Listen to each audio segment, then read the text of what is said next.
Look, I have been doing this job for 17 cycles now, and I thought I had seen everything the combat arenas could throw at me. I am Jolix, third-generation sports commentator for the Reckon Broadcasting Collective, and let me tell you something. I have watched Thorian berserkers tear each other apart with their bare claws. I have seen Zelkoth warriors fight until their exoskeletons cracked and their inner fluids painted the sand purple. I have commentated matches where the cleanup crews needed 3 full rotations just to scrape what was left of the losers off the arena floor. But this was going to be something special, or spectacularly stupid. Honestly, at that moment I was betting on stupid. The grand arena of Corthus Prime stretched out before me like the gaping maw of some ancient beast, and tonight, all 60,000 seats were packed tighter than a cargo hold during refugee season. The crowd was not here for a sporting event. Oh no. They were here for blood, for violence, for that primal satisfaction that comes from watching someone else get absolutely destroyed while you sit safely behind reinforced barriers sipping overpriced fermented beverages.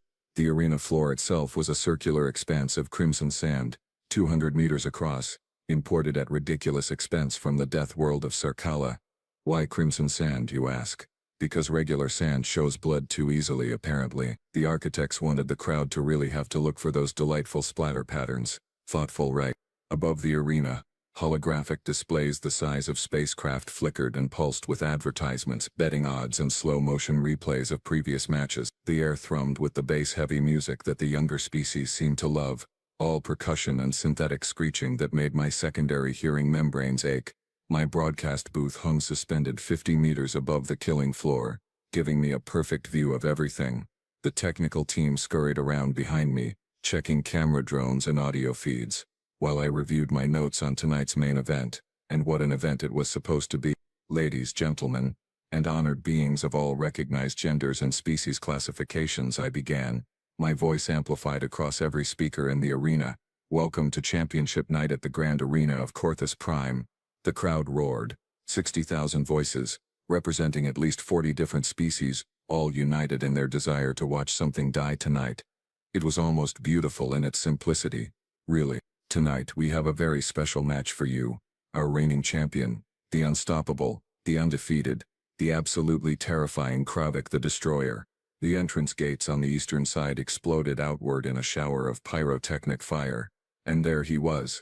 Kravik stood 8 feet tall if he stood an inch, his reptilian body covered in scales that gleamed like polished obsidian under the arena lights. His species, the Korthax, were notorious for 2 things: their complete lack of empathy and their disturbing enjoyment of close-quarters violence. Kravik embodied both traits magnificently.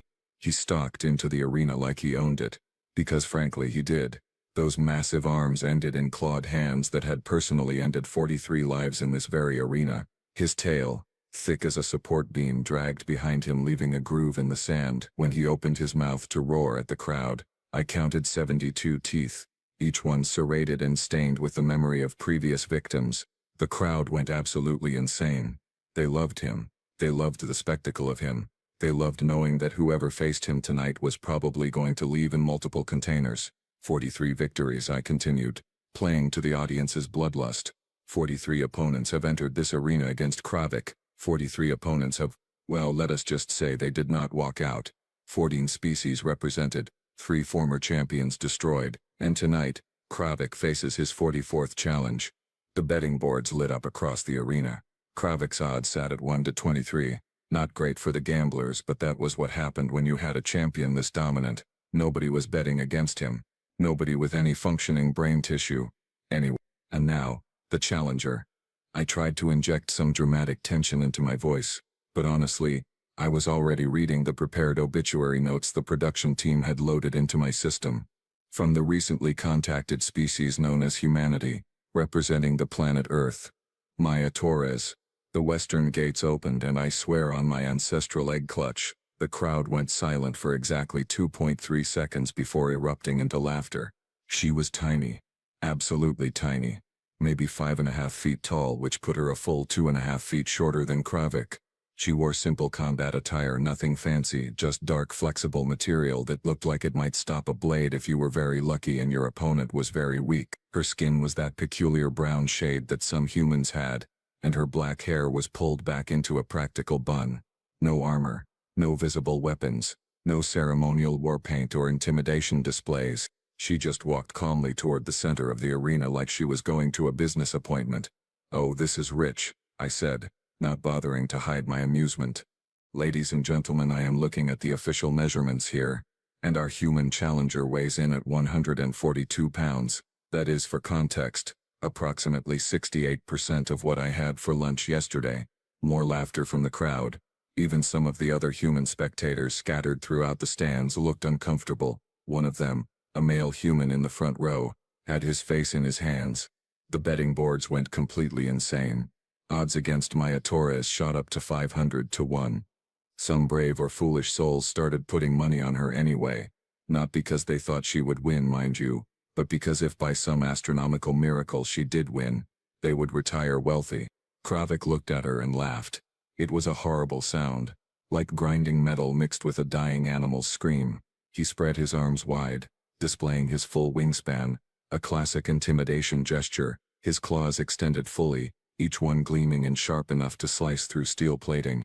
Maya Torres did not react. She just stood there, 20 meters from the champion, her face completely neutral, her hands hung loosely at her sides. She was not even in a combat stance.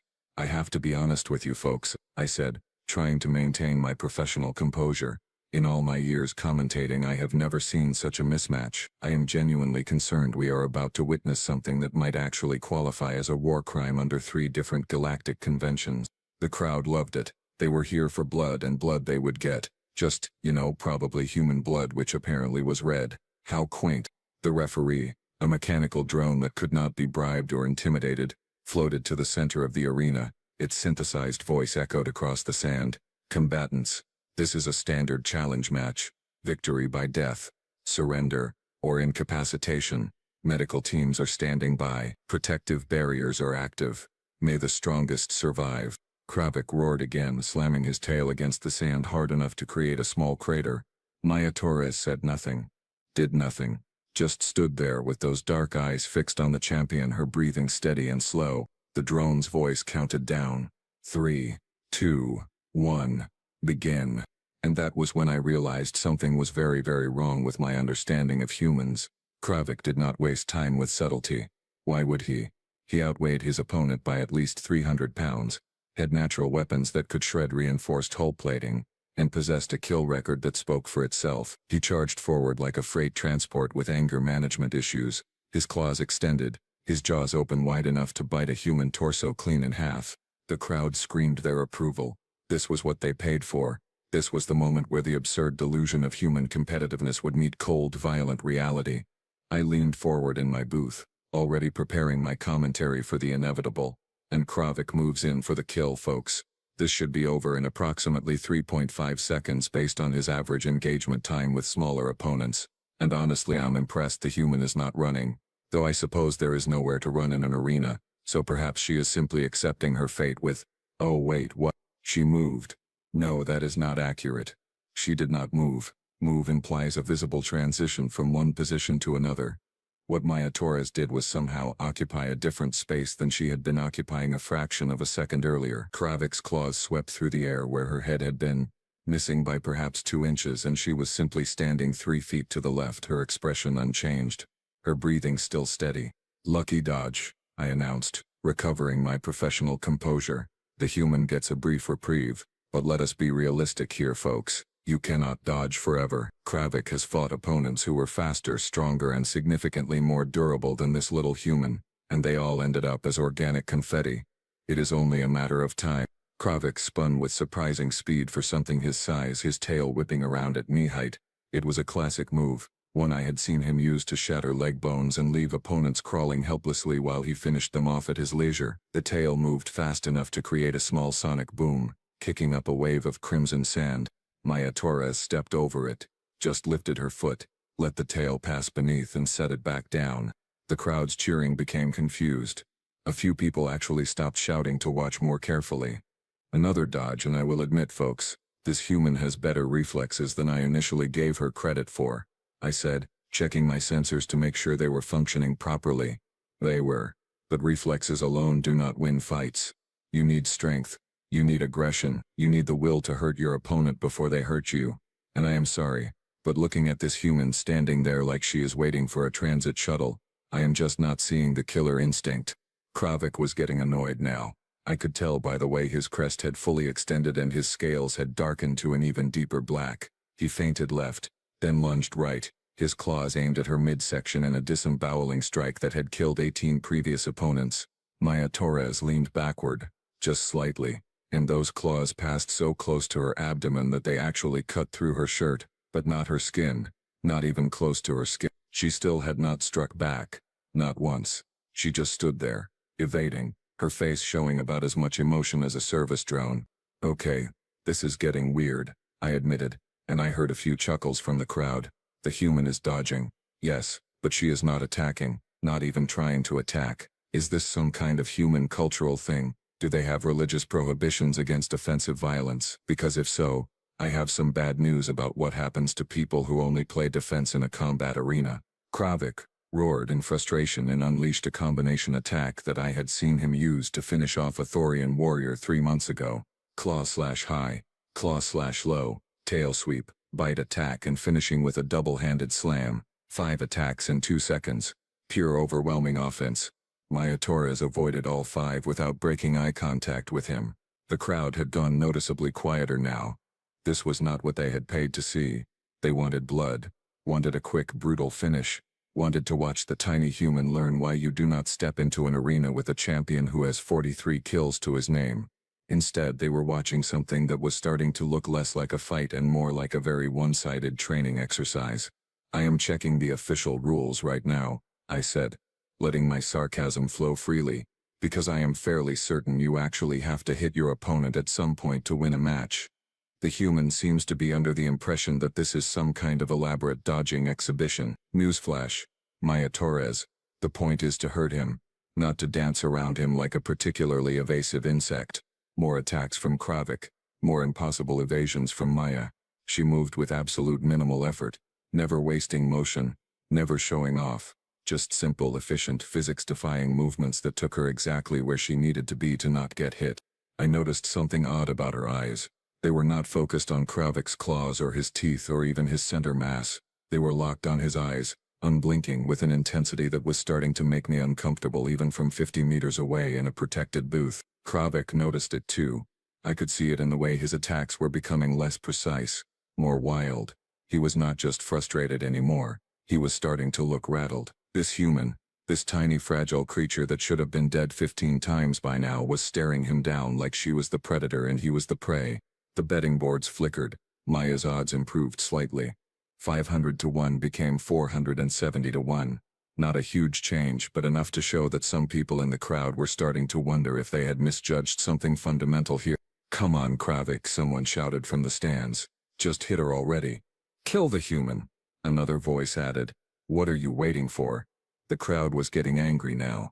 Angry at Kravik for not finishing this quickly. Angry at Maya for making their champion look foolish. Angry at themselves for expecting easy entertainment, and instead getting something strange and uncomfortable.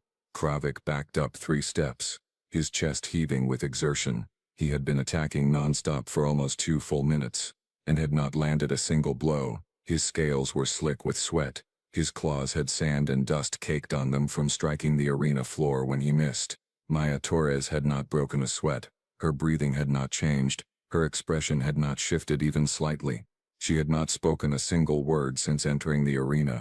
That silence, I was beginning to realize, was somehow more terrifying than any battle cry or threat could have been. My combat analysis system, top-of-the-line Vrekan military hardware that cost more than most species make in a lifetime, kept throwing error messages. It could not properly track Maya Torres. Oh, it could see her, obviously. The cameras worked fine, but the predictive algorithms, the ones that calculated trajectory and momentum and predicted where a fighter would move next, they just kept failing. According to my sensors, she should not be able to move that way. The human body, based on all available data we had purchased from Earth's information brokers, simply did not work like that. Their joints had limitations, their muscles had maximum contraction speed, their nervous systems had measurable reaction times. Maya Torres was breaking every single limitation like they were polite suggestions rather than biological laws. "Folks, I am going to be honest with you," I said, my professional demeanor cracking slightly. I have commentated over 4,000 matches in my career. I have watched Zelkoth Hive warriors move in perfect synchronization. I have seen Thorian berserkers fight through injuries that would kill most species 3 times over. I have never, and I mean never, seen anything move quite like this human is moving right now. Kravik had shifted tactics. Instead of wild aggressive rushes, he was trying to be strategic, using his superior reach and strength to control space, to corner her against the arena walls where her mobility would be limited. It was actually smart thinking. It was the right approach. It did not matter. Every time he thought he had her trapped, she was not there anymore. She slipped through gaps that should not have existed, flowing around his attacks like water around stone. And that silence, that absolute unnerving silence from her, was starting to affect everyone in the arena. The crowd had stopped cheering almost entirely. 60,000 beings watching in increasingly uncomfortable quiet as their champion, their undefeated destroyer of 43 opponents, failed again and again and again to land even a glancing blow on a human female who weighed less than his left arm. Maybe she is defective, someone shouted from the upper decks, and nervous laughter rippled through sections of the crowd. Maybe he is defective, someone else countered, and the laughter died immediately. Kravik heard that. I saw his crest flatten against his skull in what I recognized as shame response in his species. He snarled, a deep resonating sound that vibrated through the arena's structure, and launched himself forward with everything he had. This was not strategy anymore. This was rage. Pure unfiltered ego-bruised rage. He attacked with a flurry of strikes that should have been impossible to evade in sequence. High claw slash, low claw slash, tail sweep, jumping bite attack, ground slam with both fists. Repeat.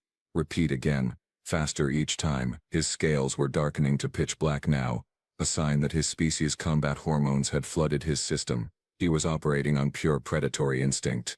Maya Torres weaved through the attacks like she was performing choreographed dance moves.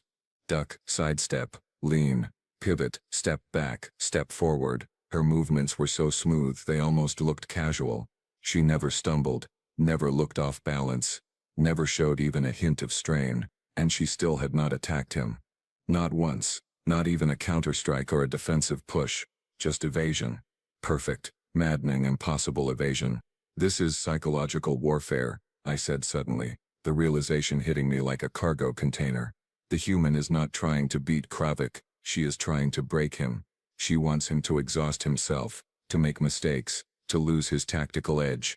And folks, I am sad to report, it is working. Look at our champion. Look at the sloppiness creeping into his form, the overextension on his strikes, the poor recovery time. He is tired, he is frustrated, and he is making errors that would get him killed against an opponent who was actually fighting back. Kravik's breathing had become labored. His attacks, while still dangerous, were coming slower, less precise. He was burning through his energy reserves at an unsustainable rate, while Maya looked like she could do this for another 3 hours without breaking a sweat. The betting boards were going crazy now. Maya's odds had improved to 200 to 1, then 150 to 1. Money was moving in directions that should not be possible. People were starting to believe that maybe, just maybe, this human knew something that the rest of the galaxy did not.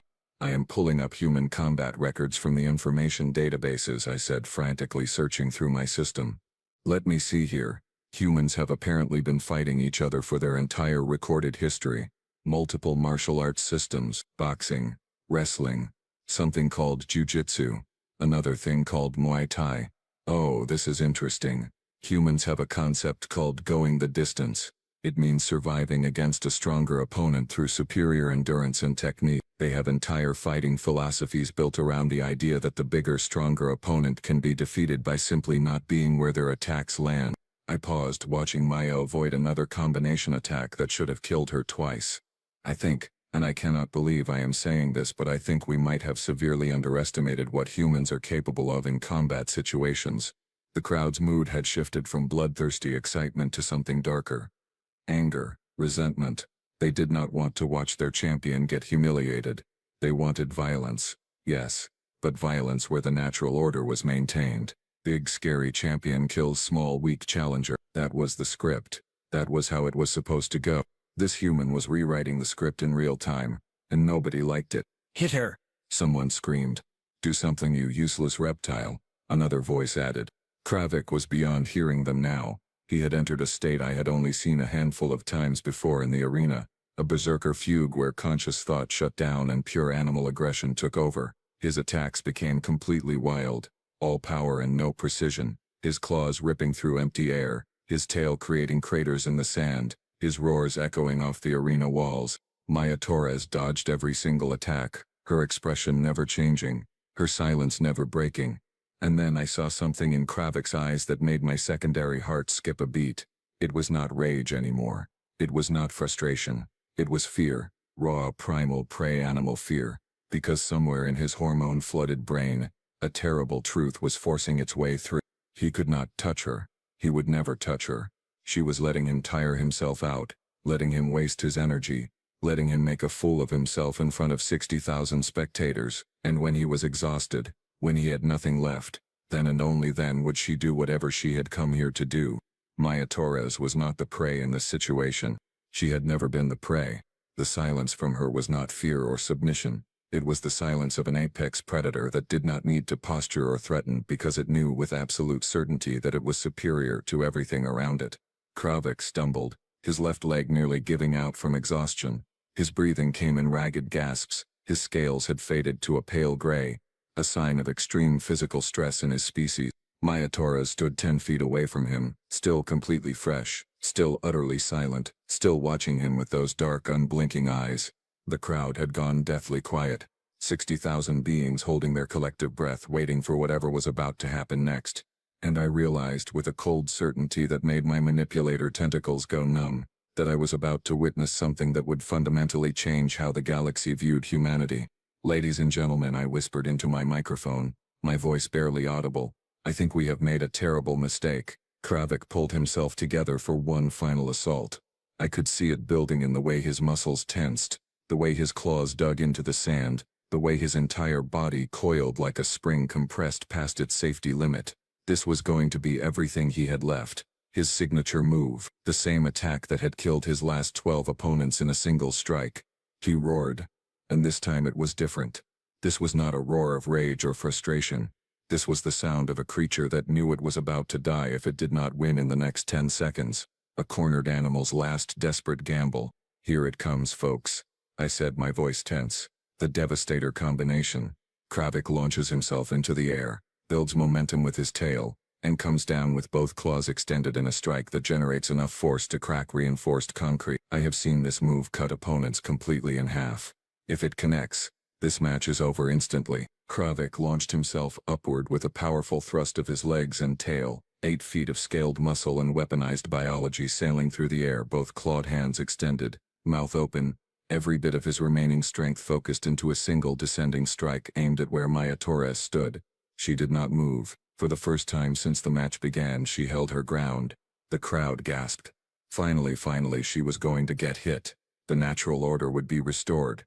Big defeats small. Strong destroys weak. The way it had always been. Kravik descended like divine judgment, his shadow falling over Maya, his claws aimed at her head and shoulders, ready to end this humiliation in one glorious explosion of violence. Maya Torres stepped forward, into the attack rather than away from it, and placed her right palm against Kravik's chest. That was it. One palm, flat against his sternum. No wind up, no visible force, no dramatic stance or battle cry. Just a simple palm placement that looked like she was checking his heartbeat. Kravik stopped, completely, instantly. 8 feet of pure muscle and rage halted in midair like he had hit an invisible wall. His momentum did not gradually decrease. It just ended, all of it, in a fraction of a second that should have been physically impossible. Then he dropped. Not fell, dropped, like a puppet with cut strings. His body hit the sand and did not move except for weak spasming twitches in his limbs. The arena was silent. 60,000 beings and not one of them made a sound. "What?" I said, my voice cracking. "What just happened? What did she do? I am running the replay, I am looking at the sensor data, and I do not understand what I just witnessed." My combat analysis system was screaming alerts. "Medical emergency, critical injuries detected. Dispatch medical teams immediately." The holographic medical readout appeared in my booth, visible only to me and the technical crew. What I saw made my primary and secondary hearts skip synchronized beats. Kravik's sternum was fractured in 6 places, 3 ribs were broken, His right lung had partially collapsed. His primary heart had severe bruising and minor tearing in the outer wall. His secondary heart was in arrhythmia. Internal bleeding in his thoracic cavity. Severe trauma to his diaphragm muscle. She had done that with a palm strike that looked like a gentle push. Medical teams to the arena floor now, I shouted, abandoning all pretense of professional commentary. We have critical injuries. I repeat, critical injuries to the champion. The medical drones swarmed out from their alcoves, but Maya Torres held up one hand, stopping them. They hovered uncertainly, programmed to respond to life-threatening injuries but also programmed to respect the sanctity of the arena during an official match. Maya walked slowly over to where Kravik lay gasping for air. His scales faded to a pale, sickly gray. She knelt down beside him, bringing her face close to his. The cameras zoomed in automatically, projecting the image across every screen in the arena. For the first time since entering the arena, Maya Torres spoke. Her voice was quiet, barely picked up by the audio sensors, but the silence was so complete that everyone heard her words clearly. You demanded a fight, she said, her tone conversational, almost gentle. I gave you a lesson. The difference between those two things is something you will have time to think about while you heal. Remember this. I was holding back. I am always holding back. We all are. She stood up, looked directly into the nearest camera, and for just a moment I saw something in her eyes that made every prey instinct I did not know I possessed scream at me to run. Then her expression went neutral again, and she turned and walked toward the exit. The medical drones rushed in the moment she cleared the area, their scanners working frantically, stabilization fields deploying around Kravik's damaged body. The crowd watched in stunned silence as their undefeated champion, the killer of 43 opponents, was carefully loaded onto an emergency medical platform and rushed out of the arena. I sat in my booth staring at my screens, trying to process what I had just witnessed. My hands, all four of them, were shaking. I need to check something, I said to no one in particular. My manipulator tentacles flew across the keyboard, pulling up every database I had access to. Human military records, combat footage, historical data. What I found made me wish I had never looked. Maya Torres was not just some random human who wandered into an arena. She was a veteran of the human collective war, retired, supposedly. She had served in something called the Special Operations Division. Her combat record was partially classified, but what I could access was terrifying. Confirmed eliminations, classified. Missions completed, classified. Specializations, close quarters combat, infiltration, psychological warfare, hand-to-hand combat instruction, hand-to-hand combat instruction. She taught other humans how to fight, and we had put her in an arena like she was some kind of entertainment. I pulled up more records, my primary brain working frantically while my secondary brain started to panic. Human combat doctrine, human training methods, human philosophy of warfare. There was a phrase that kept appearing in their military documents, something called proportional response, the concept that you only use as much force as the situation requires, that you hold back your full capabilities unless absolutely necessary. Maya Torres had been using proportional response against Kravik. She had calculated exactly how much force was needed to stop him without killing him. That palm strike had been precisely calibrated to incapacitate, not to execute. She could have killed him at any point in that match. From the very first second, she had chosen not to. The crowd was starting to file out, quiet and subdued. No cheering, no celebration, no excited discussions about the violence they had witnessed. Just silent, uncomfortable beings who had come expecting easy entertainment, and instead learned something about the universe that they were not prepared to know. The betting boards showed final odds. Maya Torres, winner by technical knockout. Those few souls who had bet on her at 500 to 1 were now very wealthy. I doubted they felt good about it. I watched the footage again. That moment when Maya placed her palm against Kravik's chest, frame by frame, enhanced resolution, every analytical tool I had. There was no wind-up, no visible tensing of muscles, no dramatic power-gathering stance. She had simply moved her hand forward and transferred force into his body with such precision that she had damaged specific organs while leaving his outer scales barely bruised. That level of control was not natural. It was not instinctive. It was trained, refined over years, probably decades of practice, against opponents who could actually challenge her. Kravik had never stood a chance. None of us had known it except Maya. The arena lights began to dim. The cleanup crews moved in to rake the sand, to prepare for tomorrow's matches. Business as usual. Except it was not usual. Not anymore. Because now we knew. Humans were not the weak, fragile species we had assumed them to be when they joined the galactic community. They were something far more dangerous. They were predators who had learned to hide their teeth, warriors who smiled and spoke softly because they did not need to prove anything to anyone. They knew what they were capable of. They had always known. We were the ones who had been ignorant. Maya Torres walked out of the grand arena of Corthus Prime in complete silence, and somewhere in the galaxy I suspected other humans were watching this broadcast and smiling quietly to themselves. 3 days later, I sat in my apartment surrounded by data files and historical records, nursing a drink that was doing absolutely nothing to calm my nerves. Kravik would live. The medical report said full recovery in 6 weeks, though his career as a champion was probably over. Not because of the physical damage, though that was severe enough. No, it was the psychological damage that would never heal. He had looked into the eyes of something that terrified him on a level his species had not experienced in thousands of years of evolution. The arena management sent out an official statement this morning. All matches involving human participants were permanently cancelled. Not suspended, cancelled. They were not taking chances after what happened. Apparently several other arenas across 3 systems had made the same decision within hours of our broadcast. I had spent the last 72 hours doing research that I should have done before ever commenting on a human fighter.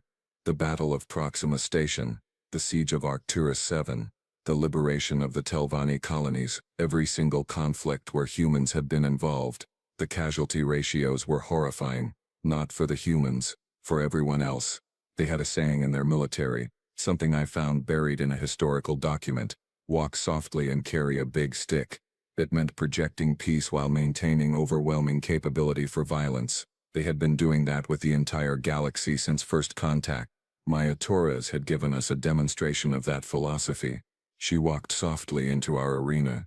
She did not roar, did not threaten, did not posture. And when the moment came, she struck with such precision and control that it was somehow more terrifying than if she had just killed Kravik outright, because killing him would have been easy for her. We all knew that now. I took another drink and pulled up my recording software. Time to do a follow-up commentary piece. The galaxy deserved to know what we had learned, even if I was not entirely sure how to explain it without sounding absolutely insane. Hello, folks. This is Jolix, and you probably remember me from 3 days ago when I commentated what I thought was going to be a simple championship match. I began letting my exhaustion show in my voice. Turns out I was commentating something very different. A lesson. A warning, a reminder that humans are not what we thought they were. I paused, gathering my thoughts. We wanted to see humans bleed. We wanted to watch them learn their place in the galactic hierarchy. We wanted easy violence and simple entertainment. Instead, we learned why apex predators do not need to announce themselves before they strike. They just do it. Quietly. Efficiently. With absolute certainty in their capabilities. I looked at the frozen image of Maya Torres on my screen. That moment right before she struck Kravik, her face calm and completely controlled. The galaxy is a dangerous place, folks. It always has been. But I think we just discovered that the most dangerous species in it are the ones who smile, who negotiate, who extend hands in friendship, all while knowing they could end you in a heartbeat if they chose to. I raised my glass toward the screen in a mock salute. So here is to humanity. May they continue to walk softly. Because now that we have seen what happens when they actually use that stick they have been carrying, I really hope they never stop holding back. I ended the recording and sat in silence. Somewhere on Earth, Maya Torres was probably going about her day, completely unbothered by the chaos she had caused. And that, more than anything else, was what truly terrified me.